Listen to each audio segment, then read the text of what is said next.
She's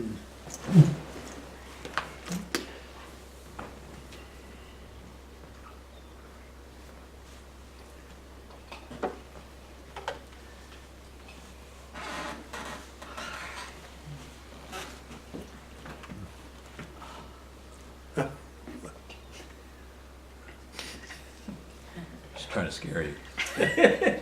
See if you're awake. Two can play this game.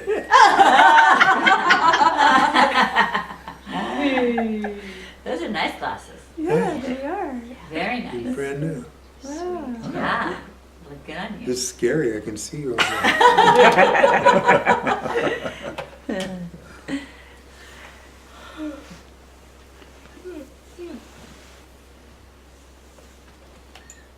You didn't say anything about my glasses.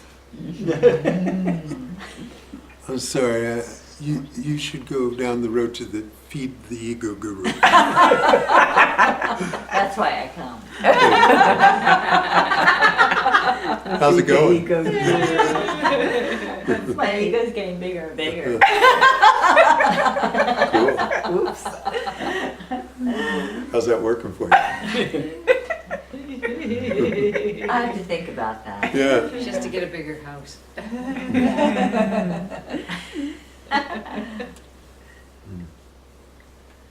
Well, haven't you said before you have to know what you aren't before you know what you are? Yeah, but don't spend too much time on it. Let's not get carried away, right? Stuck. It's often true. Yeah, it was in my case. But that's because I was just so stupid. There were a lot of things I hadn't looked at. So there comes a point, you see, where all that's left is surrender, to what you already know. And the thing is that it's impossible to surrender what you don't know. Yeah. So you have to have a certain amount of knowledge of your supposed self, the you that isn't you, in order for that surrender to be complete. Yeah. So I had to do a little bit of that. And the thing is, this information brings up a response from the ego, which we were just discussing. Someone that Indigo knows, who's going through a lot of sadness, you see. The ego finding out that everything it thought had meaning doesn't. And the ego finding out that really it's not what it thought it was, that it's much, much, much, much less. It's depressing. So as long as there's still a me being identified with, then these feelings arise. There's the feeling of sadness, a grieving. And then there's also the sensation of fear, because you're going from something you're familiar with, even if it may not be that great or that true, you're familiar with it, you know how it works. Right. At least you think you do. To something that's unknown. I mean, it's like, so you throw yourself into the arms of God and you're hoping that God's paying attention, He'll catch you. Right. So there's this fear of just really letting go of this personal sense of control, which is dubious at best, but you're familiar with it, and then you're just free-falling into this unknown, because from here it's unknown. Even if you no, it must be. There's still a lot of room for doubt, you see, as long as there remains a certain level of personal identification. So it's okay. These things come up. The long dark night of the soul is not, that happens. And it's a good sign. You know, it just doesn't feel good. But if you're willing to go through all of that, then it's not going to be an issue. You see, so it's like, if this is what you're in for, if you're in for truly knowing who you are, if that's your deal, then it's a minor thing to have to go through hard, difficult emotions. You know, it's just a minor thing. And really, you know, when you start looking at it, who's going through it? The one who's going through all this is the one who's not who you are. Right. And so, you know, if it needs to suffer, it's like, let the illusion suffer. It's okay. I mean, really, it is just an illusion. I mean, no matter how bad you suffer in this life, what's it going to mean in 1,000 years? Got a penny? Not even. It's not, it doesn't mean anything. These personal, all the personal traumas, and sensations and fears, and joys, and all of it doesn't amount to a hill of beans. It's nothing. And so, more and more, get your perspective. Get your perspective on who you are and your perspective on who you are not. And know enough about who you are not for the surrender to happen on its own. And that can happen then. Otherwise, the surrender will always be incomplete, and what you'll have is a state of complete understanding and complete forgetting coming later. You know, and it'll just keep wavering like that because the knowing of what's in the moment is not complete. Too much unconscious. Say that again, I just bleeped out, but that was important. No.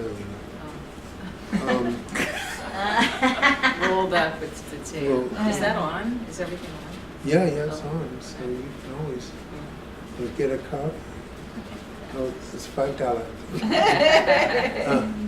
No, you see, if your understanding of yourself is blocked from your awareness to a certain degree, then it will always undermine you in your spirituality, your spiritual quest. So like you'll be in a state where you get it completely, you totally get it, and then something will happen and you'll forget everything, and then you'll get depressed and maybe try and kill yourself because it's like, what the hell? People have done that. Yeah, right. People have actually done that. So, you know, so that happens because of this very large block of subconscious actions in your life. You know, so everyone lives with these secrets. Some people have to put more effort into keeping them secret. Some people have put so much effort into keeping them secret that they don't even know about it themselves. And when that happens, then you have a part of the ego which will thwart whatever you've got going. It happens all the time in relationships, in all kinds of things in life. You know, you're doing great, then you do something incredibly stupid, and you don't know why you did it, And it messes up everything. You see? And it's the same thing with the spiritual. Yes. Well, but say I'm thinking of this particular young man. Does he have a choice, or do we have a choice, if quote-unquote enlightenment is part of our destiny? Do we have a choice? No, you don't have a choice. But it doesn't matter because there's a part of you that thinks it does. But in other words, can you postpone it? Postpone what? Enlightenment? You can fuck up things along the way. But of course that's your destiny. But I'm still, so everything is true and not true at the same time, all right? So within the realm of you believing that you're an individual, within that realm, there is a belief that you have choice. So I'm dealing with things where they are, okay? From the place where you still believe you have choice, choose to do this. Ultimately, whether you can or not is in God's hands. Right. But that doesn't matter. Still, you have this information. And if you've had experiences of being on a path and having things go really good and then having things just fall apart and go backwards, maybe this is something for you to look at. That there could be unconsciousness that is large enough that it allows for the thwarting of what you say you want. You see? That's all. And then how do you, if you don't know that it's there, how do you address it, and what's to be done about it anyway? Well, if you don't know that it's there, there's nothing to do. But I'm just telling you, look at your life and see, how long have you been on a spiritual path? How long? Oh, a long time. Tell me, how long? Over 45 years. It's there. Yeah. Okay. Yeah. Okay, so Yeah. there, now you know. Yeah. So you don't ever have to doubt that. Right. Okay, and you see, it's like that tells you. Oh. That tells you that, well, something's not clicking. I've given it my all at different times, and it's still not happening. That's because there's other forces within your psychology as an ego, as an individual, that are making it impossible for all of your other efforts to come to fruition. You see? So now you don't have to doubt it. Right. Okay, so now you know. Right, but then what? Well, then you'd be ruthlessly honest about yourself. You see? You say you want it, it's not happening. Why is that? You start being honest. You start being honest that maybe there's another factor going on. Maybe the ego's sitting back and going, yeah, right, I know you want this, sure. It ain't gonna happen. For whatever reason. Because you don't want to, you know what, look, most people, they sign up for this because, at least I did, because I saw my gurus and they were always happy, and I wanted to always be happy too. And then you get on a spiritual path and you don't feel so happy. And you're going, well, this path is fucked. I need another guru.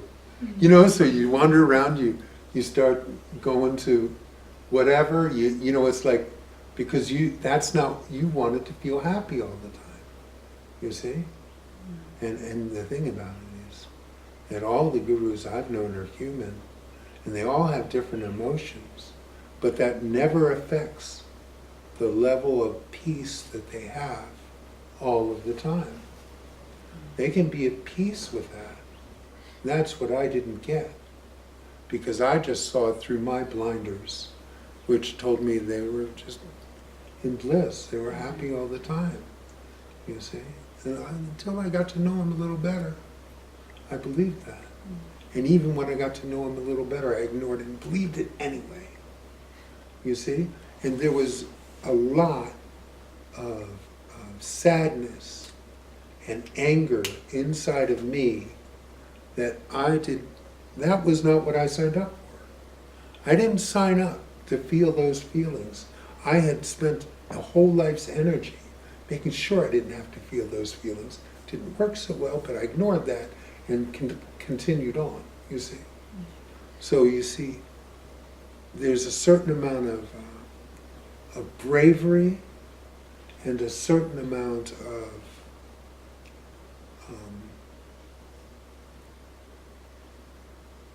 the word escapes me, but it's like when you're willing to face anything for what you want.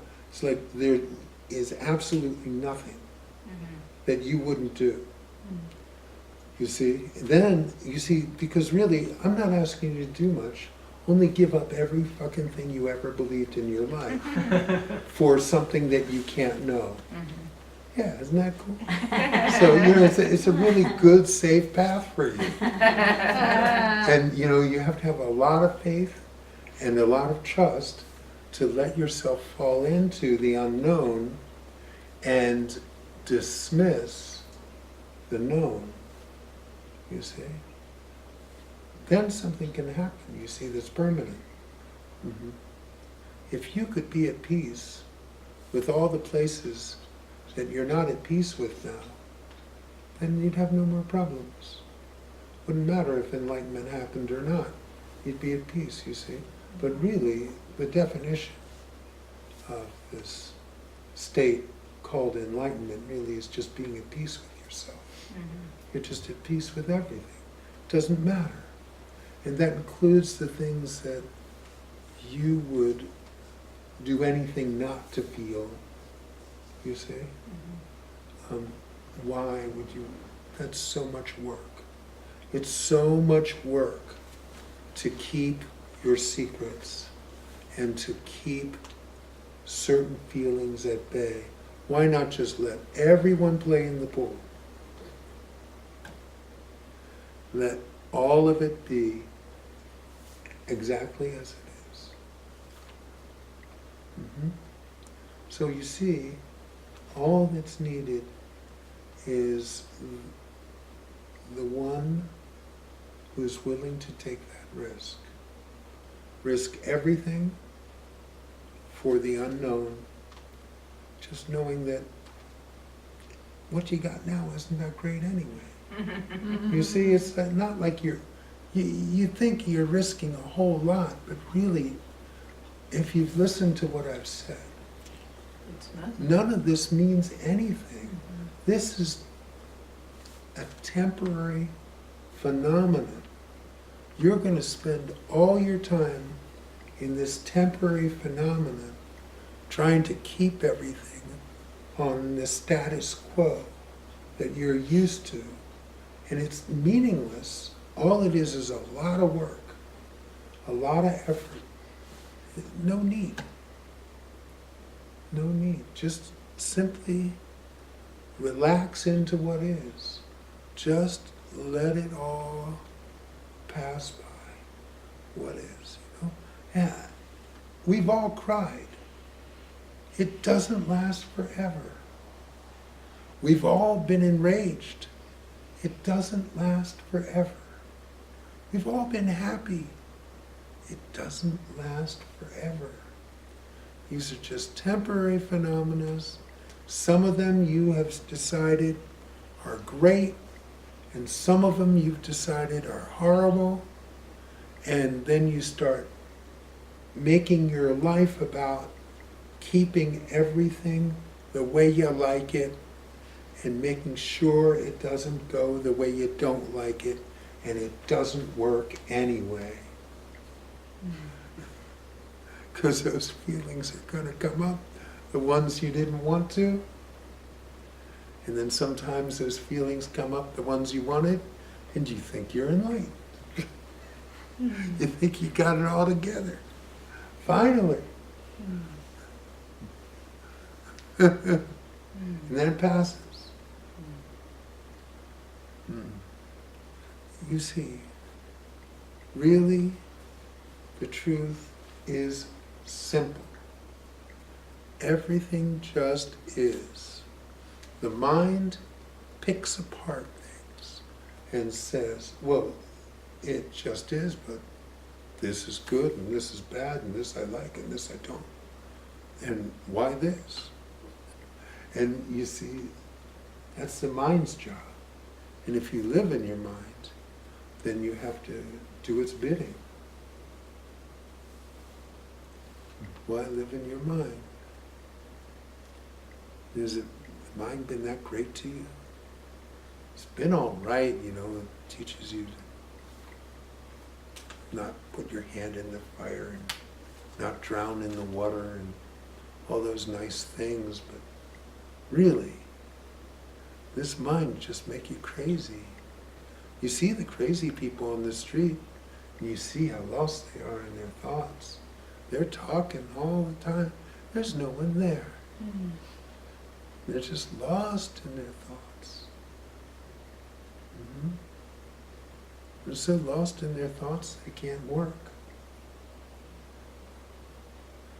They can't take their medications. This is how it is. The mind is not really your friend. It's okay to have a mind, you know, because bodies come with a mind, and it's good for the body's survival to have a mind.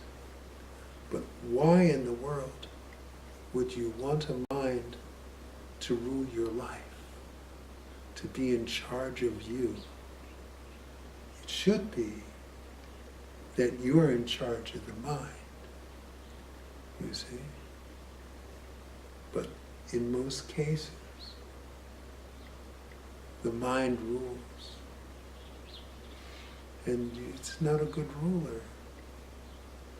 It's not a good situation for you to be in. It certainly does not provide peace, because the mind is not peaceful. A peaceful mind is a mind that's quiet. In other words, peace comes when there's no mind.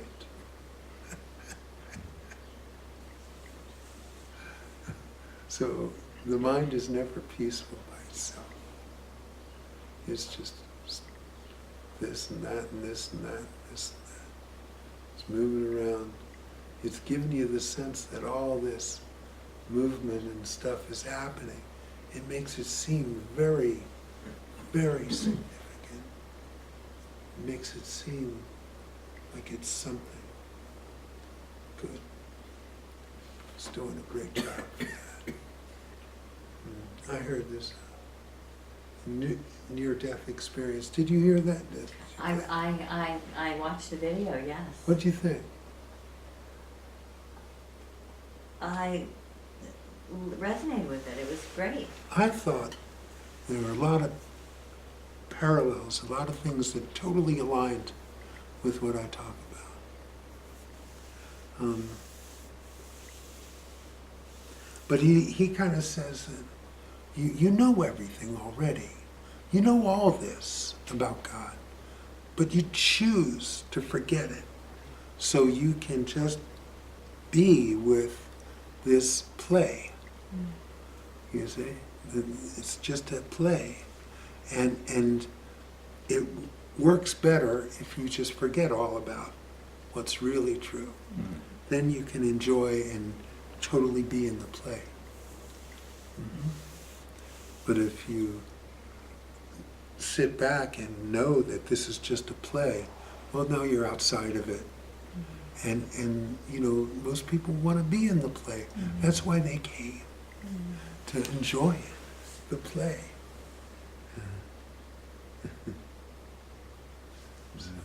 We seem to be drawn to drama, don't we? Sure.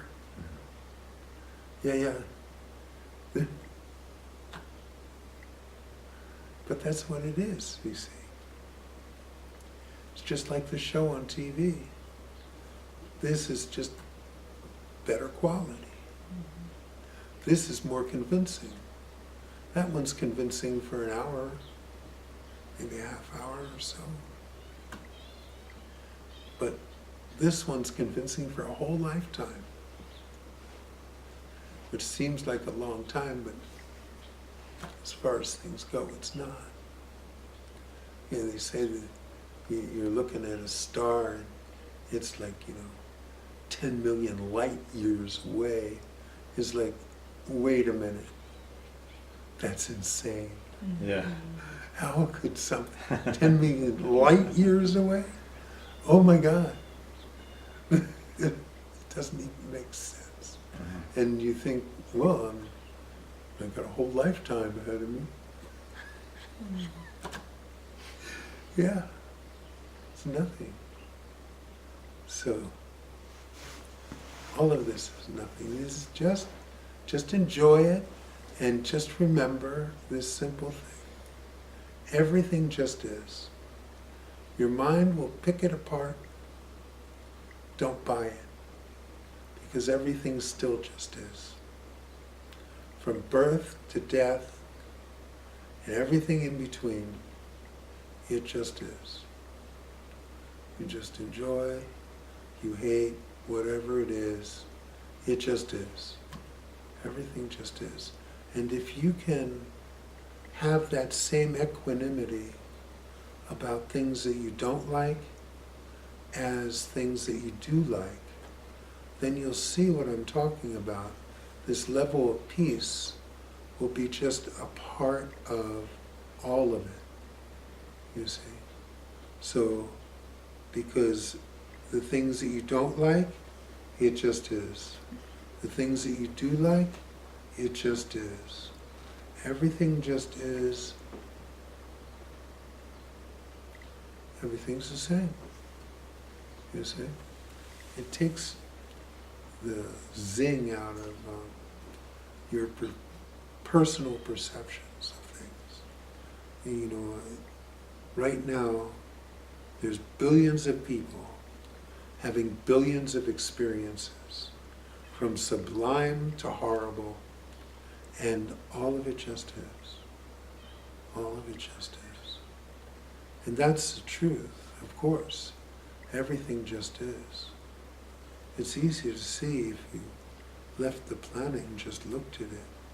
Oh, it just is. But there's billions of people having experience on that planet and picking and choosing what they like and don't like, and saying, well, this is horrible, this is good, this I like, this I don't. You see, but it still just is. There's just this sublime sense of peace about everything when the mind is not primary.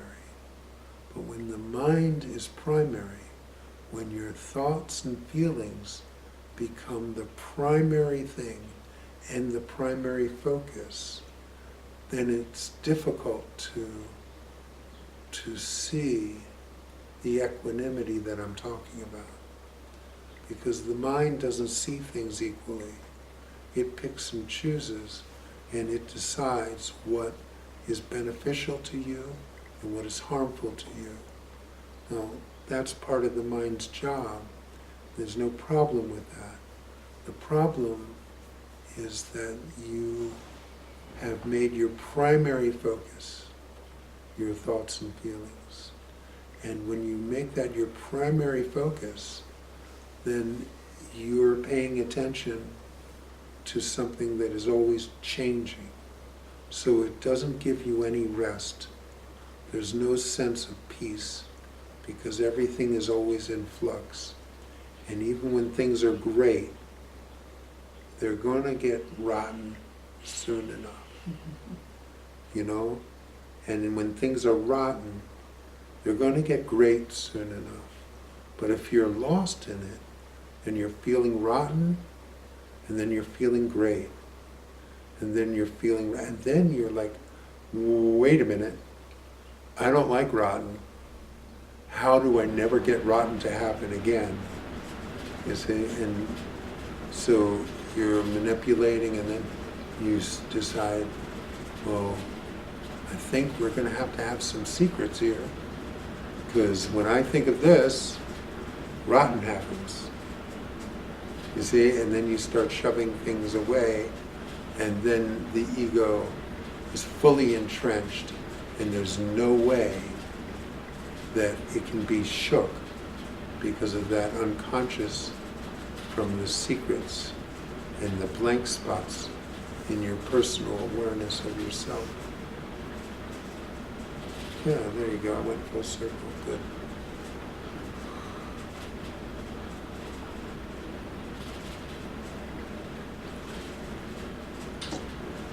Yes.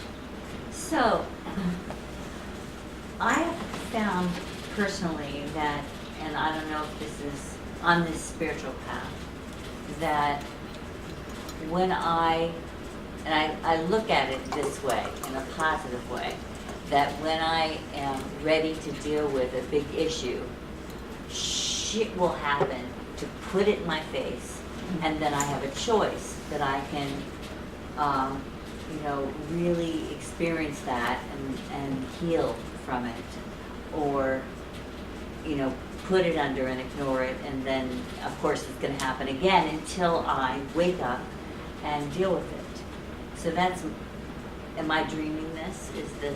That's the pattern I've seen in my life. Yes, you're definitely dreaming it, and yes, that's a pattern. Of course. Yeah, that happens. And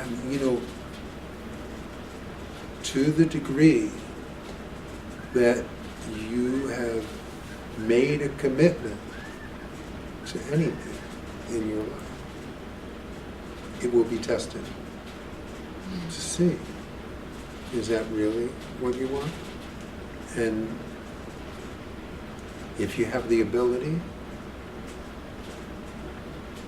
then you pass those tests. It's no longer a challenge, you see. But it's true, and that was true on my spiritual path as well. You were like asking for trouble. You were asking for serious, serious trouble. You see, but I was stupid, and I did, and I got that serious, serious trouble, but that was what I was in for, so it was okay. It was okay, but it did happen. And it wasn't all roses, which is what I thought I had signed up for. It was just these.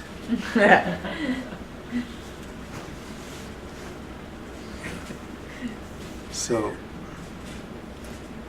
so that does happen.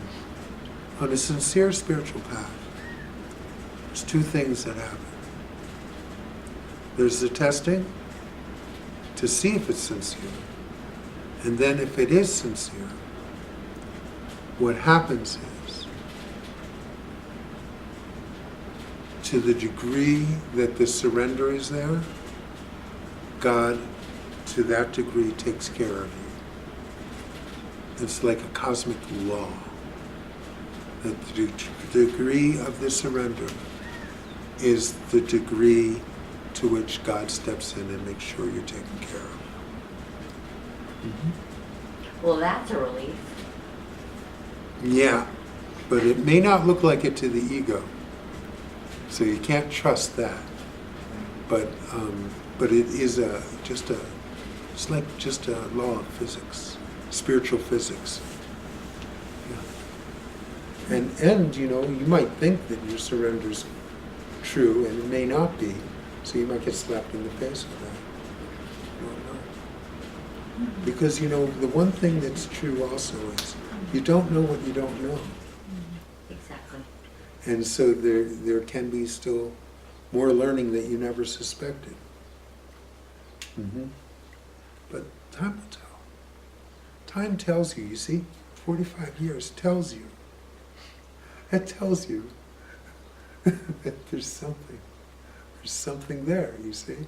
There's some issue. There's some block, you see. And so you don't have to ask the question if there is. because it's so apparent that there is. So now it would be your job to find it, so that that doesn't just spend its whole life in unconsciousness and prevent you from what you supposedly want.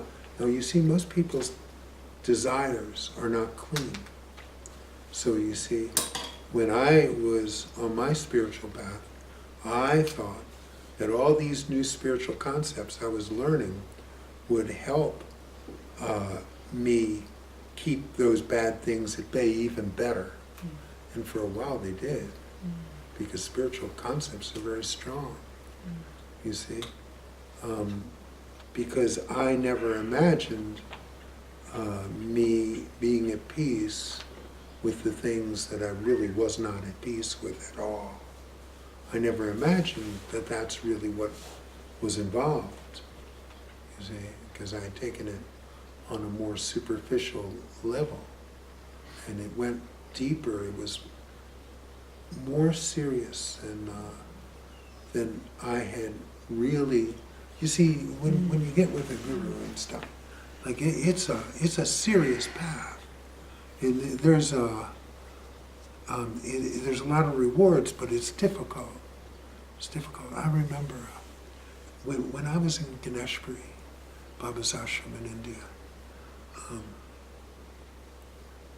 I was put in the room with all the people who were considered kind of hopeless, because I would always sleep through the Guru Gita. And so we were all put in the same room, a dorm room, together. It was in the basement. It was like supposedly the worst room there. And these were the coolest people you ever want to meet. They were really great. And all of us really wanted to be there, but it wasn't in us to follow certain rules the way everyone else did. And it was great. Now we kind of had permission. All of us slept through. And we were like the bad boys, like the ones put in the stupid class. But I remember, we had these peacock feathers in the room, and someone was playing with them, kind of bopping everyone. And this one guy, he took the peacock feathers, and he goes, "Don't do that. Do you know how serious these things are? If I had any idea how serious any of this stuff was, I would have never gotten involved." And these are really fun people. They were, and really they had it. It just didn't express in the more conventional way. Right. You see, I remember them well, and all of them were there for years and years. Yeah.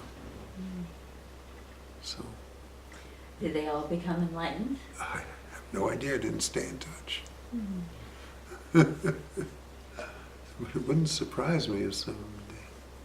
They were characters. Is this where you got that idea that the serious ones wouldn't survive? No, I just saw that. You saw that? Yeah. I saw that, yeah. Going back to what you were saying earlier, would it be then true to say that, like, you say God will take care of you to the degree that you completely surrender, but would it be true that healing does not mean fixing? In other words, your life may not look fixed the way you think it should, but that might be the true healing. Right, you don't know. Right. Exactly, but if you take it on faith that the degree the surrender is there is the degree to which God is obligated to take care of you, then you can be in a very accepting place of any result at the end. You see, eventually all of us are going to die. Yeah. And all of us are going to die of something. Right. Me too. Well, not in your lifetime. So that could be the ultimate healing in the end, or the ultimate being taken care of. God calls you home. Yeah. You don't know that, Right. but the thing is, it helps with the ego's fears about surrender, to have faith. And this is all, the spiritual path requires faith and trust, a lot of it, like everything you can muster up. So this is just a concept that will help maybe maximize that level of trust. Right. Yeah. Mm-hmm. Yeah, because you're really, there's nothing that I'm saying that can be understood with your mind. So everything that I'm talking about is something beyond your intellect and beyond your knowing intellectually. It's not beyond your knowing, but it's beyond your ability to understand. You see, if it's something you understand, it's something small. That's all right. But all the infinite stuff, all the eternal stuff, cannot really be understood. So you see, basically what you're doing is you may be contradicting everything that you understand for something that you don't understand, which most people would say is reckless. Mm-hmm. Yeah. And so that's what's required here, is a bit of recklessness. Yeah. And what do you have to lose, really? What do you have to lose? I mean, you're probably not going to be a crazy person on the corner of this, on the highway, but what do you have to lose? Really, you have to ultimately get to that point. The thing about it is, what you really have to lose is your everyday, constant anxiety. Terrible. It is, you see. All the time, people are living with this fear and worry and anxiousness about what's next, what's going on here. That's worth losing. Right. You see, so if you're in a place where you really are willing to take a big risk to live in a place where everything just is, where you're at peace with everything, unconditionally, then, you see, so I'm recommending it. Give it a shot.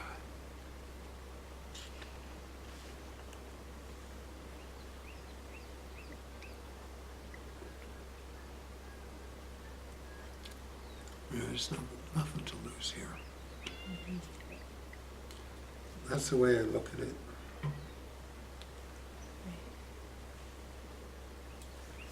So not if the just trying to comparing the working mind and the thinking mind, or ego and the organism. I mean, would you say that in both cases, like the ego is its main thing is survival, safety, security, but so is this organism. So is there times where we are conflating the two, or is there discernment required between what is, maybe if you have the response to react in a certain way, or whether it's to save the organism, or is it saving the ego? Consider the mind and the body the same. Right. They're a single unit.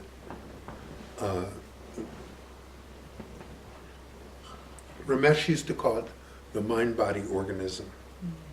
Right. Okay, so because they are a single unit. Okay, so without a body, there's no mind.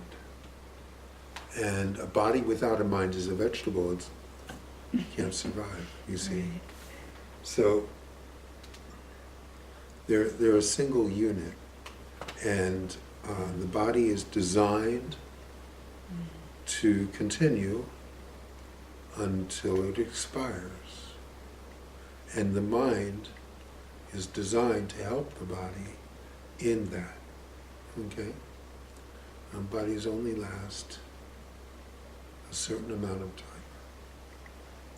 So none of them succeed in this on a forever scale, just until the warranty's up. You see, but the mind will keep the body from doing stupid things that would destroy it. That's all, and it's set up well for that. And it's set up to categorize all these phenomena in terms of safe or dangerous. And then it develops feelings of fear for what's dangerous, and, a sense of relaxation around what's safe. You see, so that's all. They're just operating. So now here's the thing. When your primary focus is on your thoughts and feelings in this body,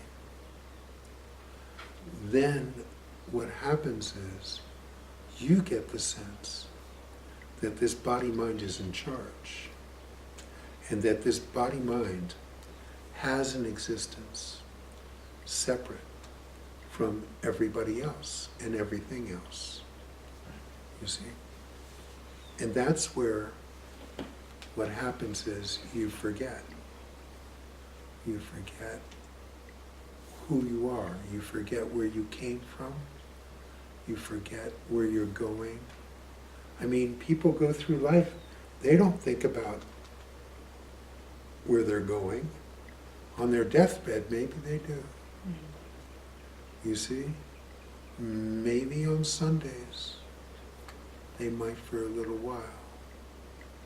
But, you see,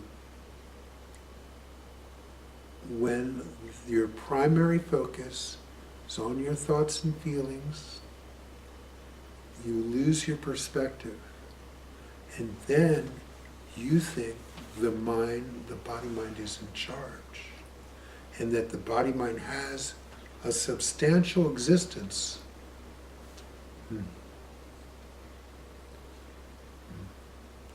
And you forget everything, all the rest, which is everything. So, you can live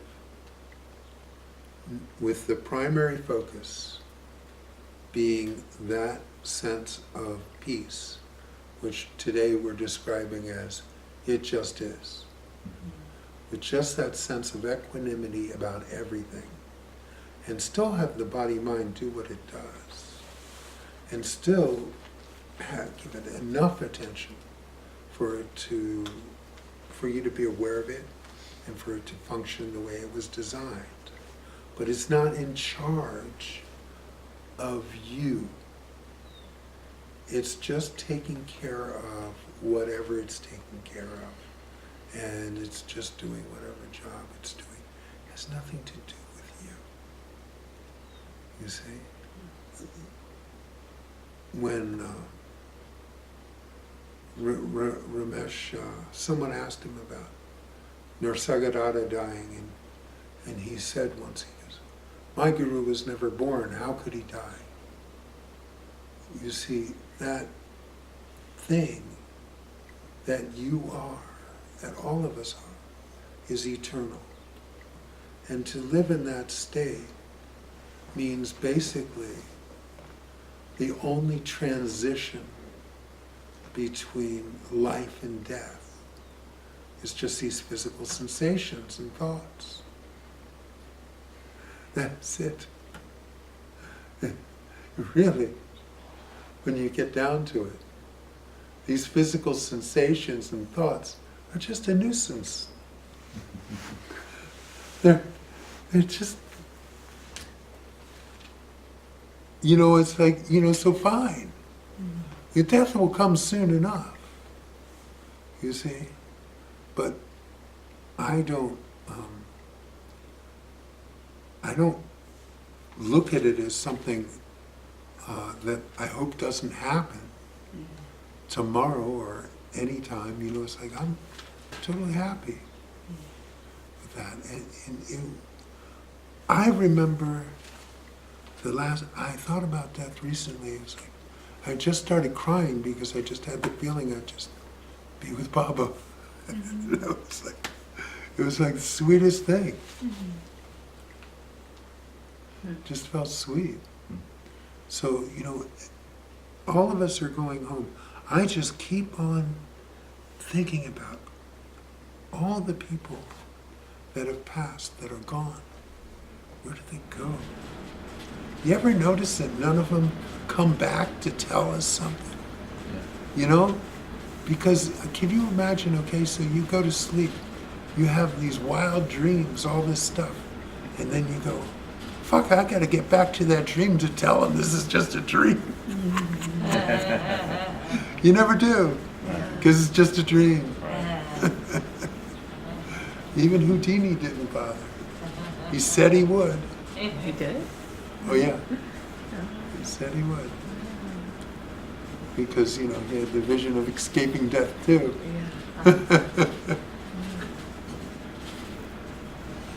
Yeah.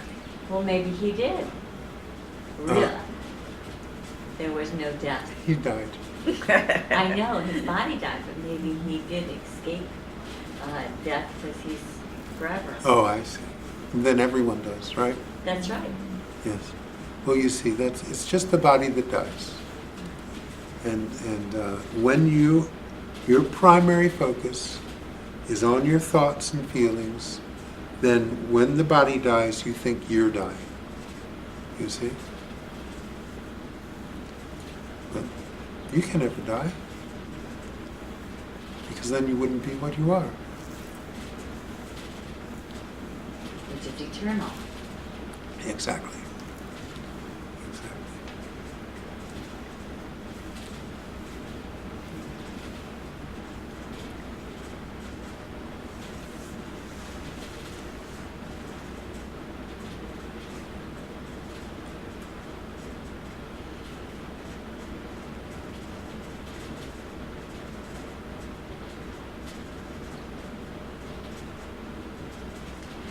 So I'm going to get, if you can be a little specific with me about this. So, as human beings, we get negative at certain times, usually, unless we're perfect. So hungry, tired, sick, whatever, we have sometimes, some of us experience negative feelings, and or thoughts, negative thoughts, and it's funny. I mean, it's actually funny to watch yourself think a negative thought, because, it's not real.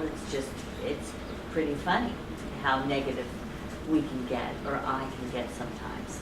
And it's laughable, almost.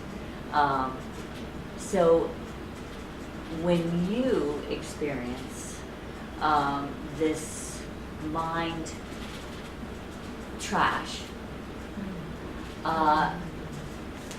the mind gook, it just is for you, correct? Or what do you notice when you do that? I'm going to segue first on one thing. How do you feel about positive thoughts? Oh, see, I like those. You know what? I think they're funny. They're the same thing. I know. No. You're acting like they're not, though. You're probably... And you're treating them differently. I am. Yes, treating them so you differently. see, both of them are laughable. Oh, see, I don't include that as much because I focus on the negative, right? Right, so you see, what your mind is doing is your mind is picking apart what it sees as extraneous and unnecessary, as opposed to what it likes and wants to keep. Absolutely. So, but you see, so now you can't enter the world of it just is, because it just is when it's nice, and it just isn't when it's not. You see? So now, instead of just going with the flow, let's say there's a storm out to sea, and the waves are getting rough. And instead of just going with it, you go, oh no, the storm is coming. Oh, this is horrible.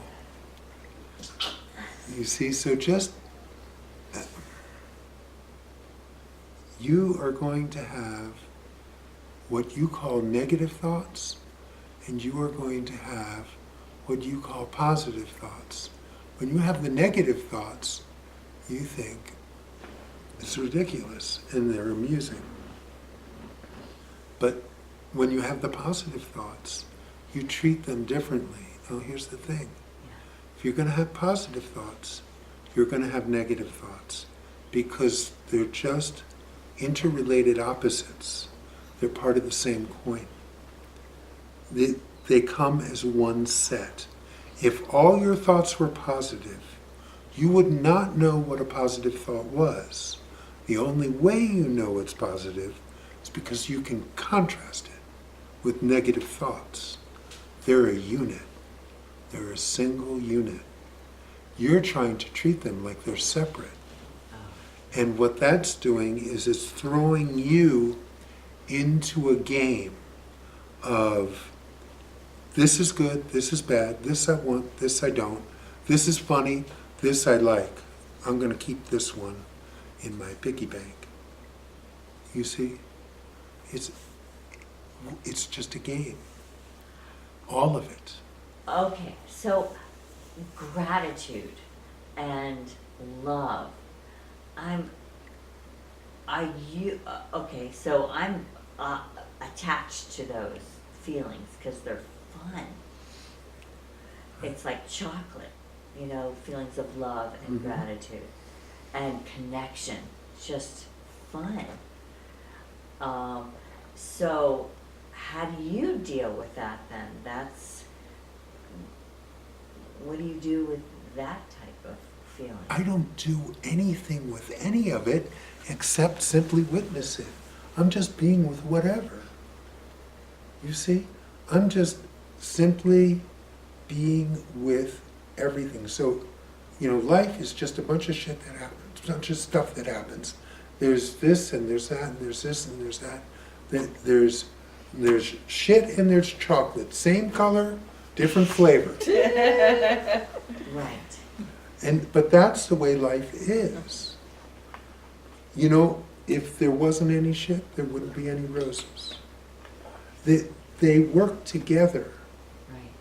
You are picking and choosing, and you're saying, well, this I love. I don't want to give up my sense of gratitude and love. These are just personal senses of gratitude and love. You pick the things you're grateful for, you know, and really, why aren't you grateful for all the negative thoughts? Why do you treat them differently? Well, I think really what you have here is a bad case of thought abuse.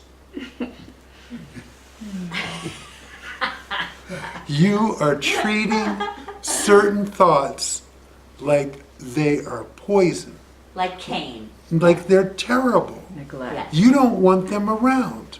I mean, what about those poor little thoughts? They just came up innocently. They didn't need to be treated like this. They want some kind of, what happened to all that love you have? What happened to that gratefulness you have? Do you only have it for certain things? Or do you just have it for the things that you like? Why don't you feel grateful for the things that don't feel good, that don't sound good, that you don't like? And if you don't, then how do you think that feels to the part of you that came up with this shit? You see? You're like, oh, good girl, to all the thoughts that you like. And then, oh, piece of shit, get away from me. I don't want you here. And then you wonder why your life is kind of fucked. You know, why is the, you see, what I'm talking about is everything just is. All the thoughts, all the feelings, all the negativity, all the positivity, Yes. and they come as a set. Do you have tissue? Sorry. They come as a set. It's you don't get one without the other. You should be grateful for your negative thoughts, because without them, you wouldn't know what a positive thought is. You see, it's like they're a unit. They're pals. They're like the yin and the yang of thoughts. You can't have one without the other. And you see, so what I'm talking about is I have an equanimity with everything. So even if I'm feeling something that's extremely uncomfortable, I see it the same as dealing with something that's extremely pleasurable. It's all witnessed the same. Everything is the same for me, you see. I don't think I have anything to do with these thoughts anyway. That I don't personally identify, you see. So no one is, you're identifying, these are your thoughts. I am. These are your positive thoughts, these are your negative thoughts. And you see, when you personally identify with your mind, then you lose your perspective and you can no longer just be. Simply be with everything as it is, with that sense of equanimity, with it just is. Nothing added, nothing subtracted, because this is true always. Everything just is. Negative thoughts, fine, just is. Positive thoughts, fine, it just is. It's like, I don't get involved. So I don't think, oh, these are great, I want them. I don't want to get rid of these are wonderful. You see? Negative thoughts, I don't think, oh, these are bad, I don't want them, I want to get rid of them. I don't get involved. I don't get involved. And if the mind, first of all, you see, since there's no personal involvement in the mind, it doesn't even come up. But let's pretend that maybe it did come up, that the mind was active enough and engaged enough that I would feel, oh, I don't want this. You know what? No one would fucking care. No one would care. It just wouldn't go anywhere. Because I'm just being with whatever. There's just a sense of being with whatever. Simply being with whatever. Really, I'm telling you, right now, you're just being with whatever.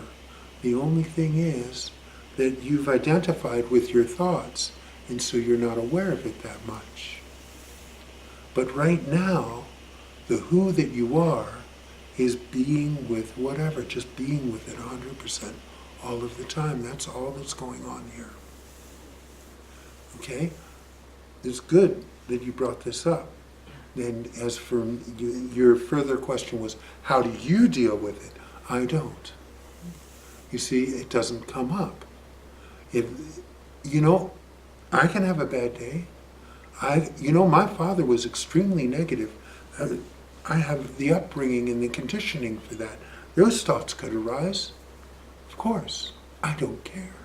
I'm not trying to fix them. I'm not trying to make them go away. It's just what it is. It's fine. You see, so... But, Ananta, can I just ask sort of a question? I think you can. I mean, if, Sort of question. well, okay, I don't want to challenge what you're saying. No, feel free. I don't care. Okay, so, but wouldn't there have to be an ego to have any sort of response to something like anger? I mean, only an ego can get angry because it believes a thought about something. Isn't that true? Okay. There's one mistake that I'm not talking about no ego. I'm talking about no personal identification with the ego. The ego remains. So, like I've said many times, all of my gurus answered to their name. You see, if there was no ego, why would they do that? Well, and then there are some that don't. Like, apparently Byron Katie went through this whole stage of when someone said, your name is Katie, she said, no, it isn't. Or, you're a woman, she said, no, I'm not. Well, she had to relearn how but to she talk. certainly answered the questions, didn't she? But she had to relearn how to be in society. And I- apparently okay. Ramana didn't write his name either. He just Yeah. wrote this line. So in some cases, does the ego totally disappear? Maybe. Well, to a larger degree, given the circumstances. You see, so there's certain circumstances where one's taken care of to such a degree. I mean, I would love it. You just sit in the corner Right. and not have to deal with anything, and then, you know, you can go further along that route, I see. okay? Yeah. But I still have to answer the phone and Right. enter things into the computer and all that stuff. But in any case, the ego still remains, but here's the thing, the ego's not what it was before. Yeah. Because when you personally identify with your thoughts, what it does is it multiplies those thoughts. It like supercharges them. It's like plugging in your mind. It gets much, much more involved. Okay, so what might it just be an initial thought, now it just turns into this big thing, and then it creates its own feelings and its own reactions, and more thoughts come from that, you see? So the natural state is when the mind, a thought arises, and then it subsides. Now, not all thoughts can subside. So the thought arose this morning, I have a talk. And so I had to go through all of these things, like having a shower, and putting on my clothes, and putting the puja in the car, and all these different things that had to happen in order for me to get here. Okay? That's fine. That's the working mind. Yeah. The thinking mind is the one that would have said something like, oh, I hope it's a good talk today, I hope a lot of people come, and all those different thoughts that might arise. None of those happened. They didn't come up. And if they had come up, no one would have cared, so that would be the end of those thoughts too. You see? So there's still, the thing that really makes it an ego is personal involvement with thought, you see? And the thing that makes it stressful is personal involvement with thought. A thought in and of itself is just a thought, and they're actually quite a functional thing of the body. You know, it takes care of business. So you want that. It's like a personal assistant, the mind. Right. That's perfect. A personal assistant. You don't want it to be CEO, Yeah. because that's too stressful, you see. Because the mind does not live in that state of equanimity. The mind picks and chooses, takes sides. So you see? Yeah. So it's not like an either or, it's all or nothing, Right. but it is like an either or in terms of personal identification or witnessing, you see? Yes.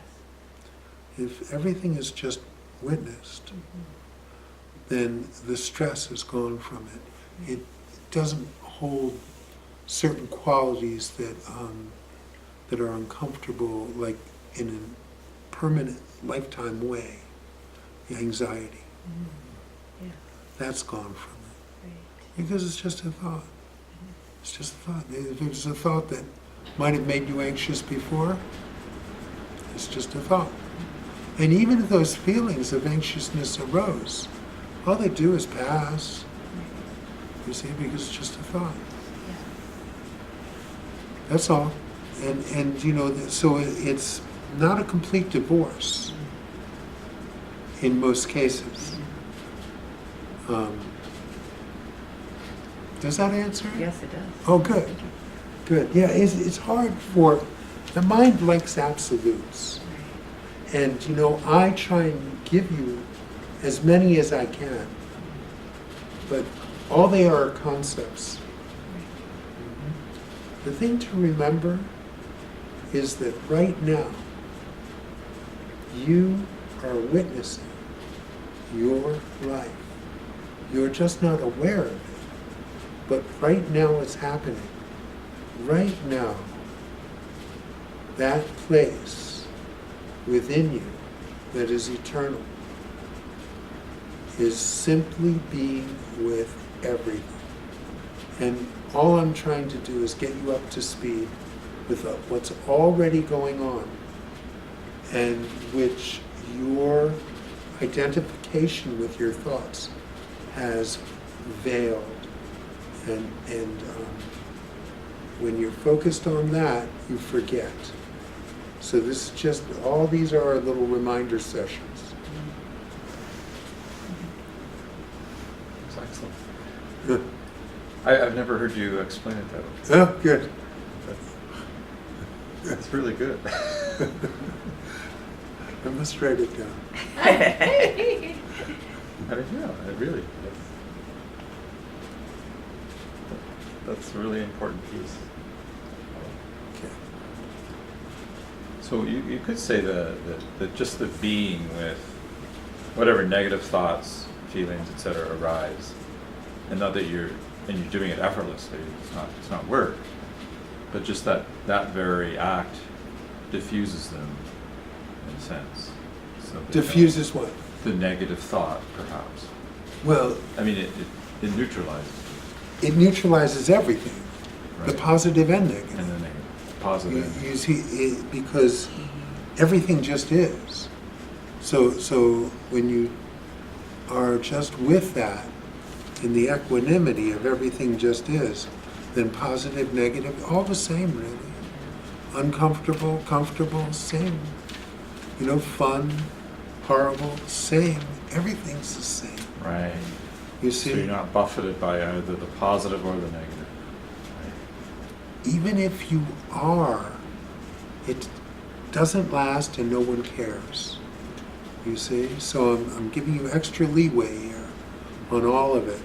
The truth is so simple that words can't possibly describe it, but I'm doing it anyway. Right now, we're all simply witnessing everything. Is it safe to say that you would identify a positive and a negative thought, but you just don't have the impact of the feeling? Well, I don't really think about it because that's like thinking about a thought. I don't bother. Unless it's something like how to get ready for work or this or that or something I need to do today, I don't pay it much mind at all.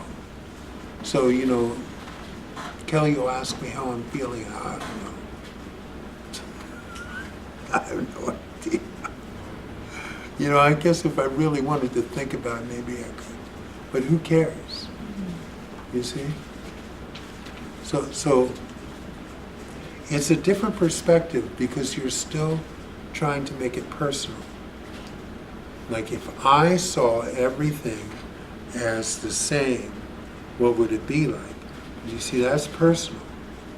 And so it's just an extension of what you're already doing.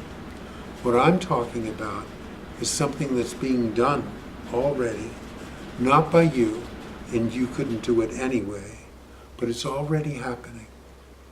That all of this is simply being witnessed.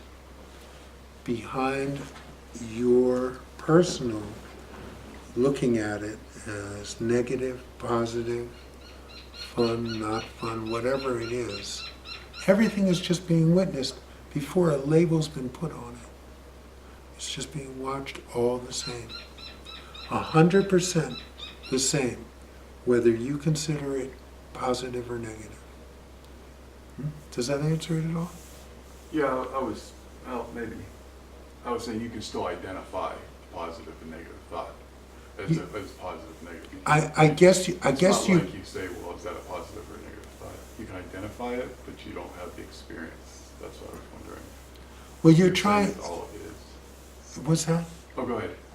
No, you. No, so you can identify, like, color or something, right? So Yes. all is, but you can still identify that stuff. You Of just course. don't have the emotional.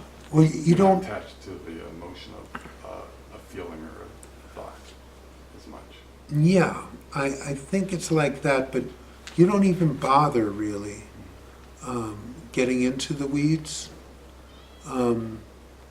If you somehow determine that something is negative or positive, fine, so be it.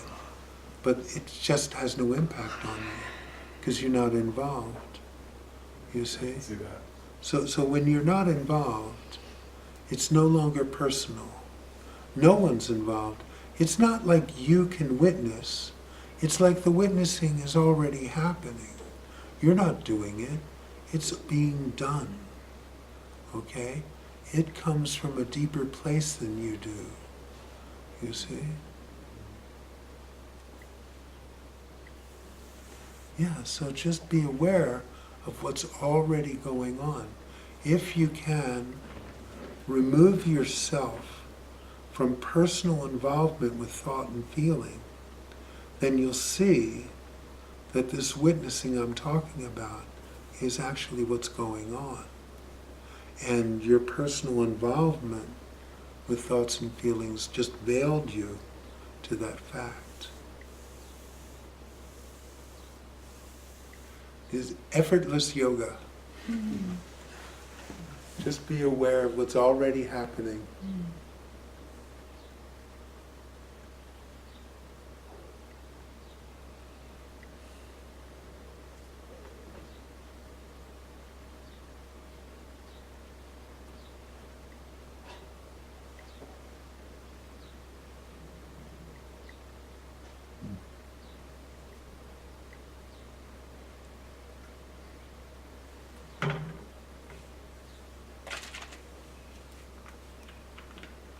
My coffee.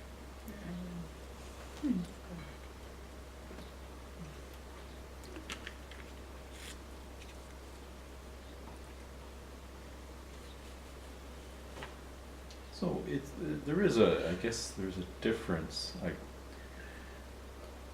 let's just take an example. Let's say, Kelly's worried about, how to pay a bill on time, or, where are you gonna move, or, things that have happened in the past.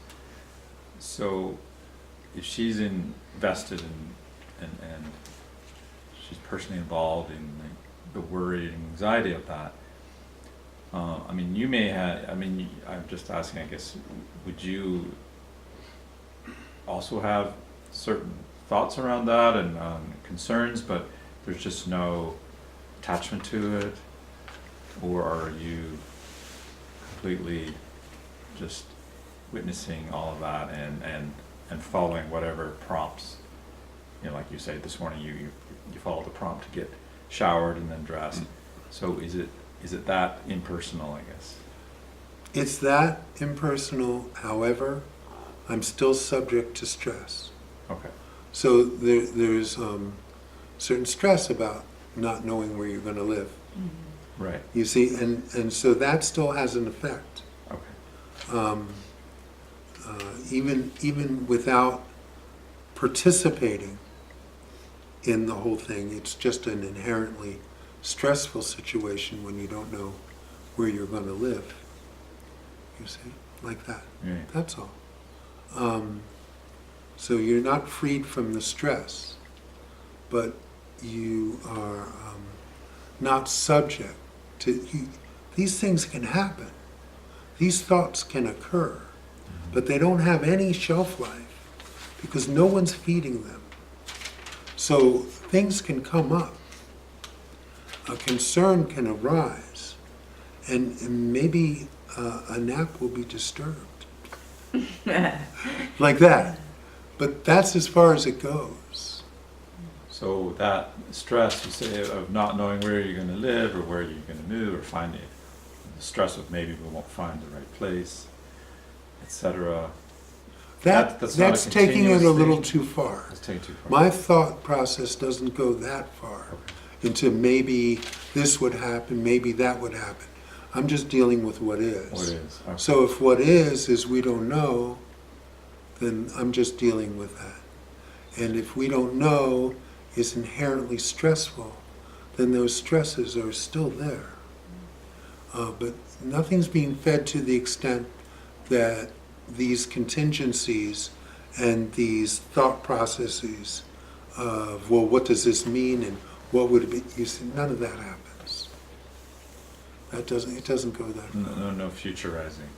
Not Really? really. And if there were, I just want to be open about this. Mm-hmm. If there were, it still wouldn't, no one would follow it. So it would just be done right there. It would, and so there's always samskars, there's always thought patterns out there, and there's always certain habitual things that come from conditioning that could arise. But if no one feeds them, then they don't last but for that moment. Okay. You see? So to be, totally, it's not that either or 100%. Thank you. So is it more that the body memory has can still experience stress, or is it the mind? It can be you understood what I said earlier is the mind and the body are connected. They're one. So it's not an either or. So yes, on both. It can be something that you would identify really primarily being like from the body, just in there, but it's the same as the mind, really. Because I'm wondering, like if somebody conducted, did some scientific research and measured whatever, blood or what's this adrenaline and cortisol and stuff like that, I would think that it would be less in an enlightened being. Oh yeah, the cortisol certainly, I know it is. Okay, and so a lot of the other things as well, because I'm guessing an enlightened person doesn't get as stressed as someone who's not, because someone who's not gets involved with their thoughts, and then they're like, oh, what if this, and what if that, and then the body chemistry starts reacting accordingly. Right. Yeah. Yep. Yeah, there would be some differences. That would be an interesting experiment. But I know cortisol as well, Yeah. from personal experience. Yeah.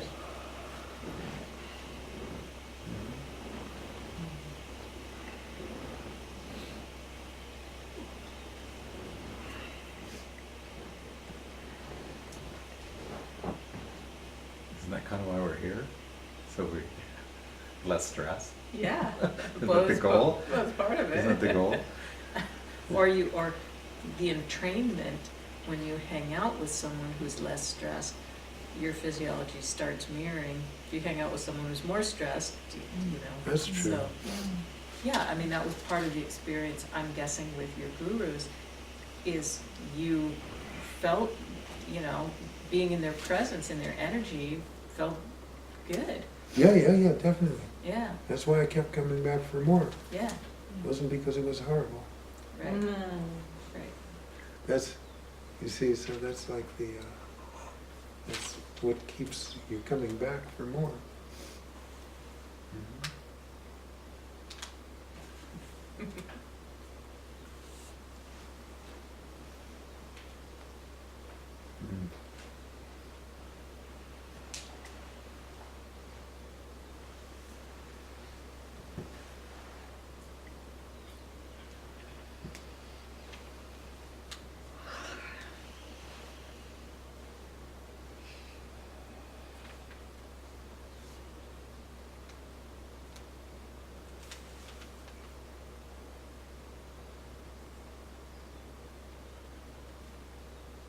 feel like I've had a lot of people in my life recently telling me their versions of what enlightenment is. And I'm just wondering, on your path, was that something that you got into a lot of discussions about? And just like, I mean, you talk about like 1,000 people, there's 1,000 different paths to enlightenment. Did you hear like 1,000 different versions of what it means between like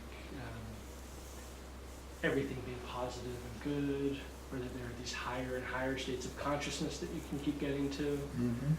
Have you, is that, I don't recall. oh, that's not, I don't know. I don't recall. Maybe I did, but it just doesn't ring a bell. Mhm. I'm sure whatever I thought wasn't correct. Because it's not what you think at all. That's the thing, because whenever I thought about enlightenment, I thought about it as a personal experience. And fundamentally it is not, you see. So it's not at all what I pictured. And it's much more and much less than what I thought it was, you see.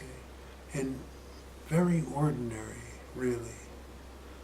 That's the thing. It's just a very ordinary thing. It's like, well, of course, like that. So that's how.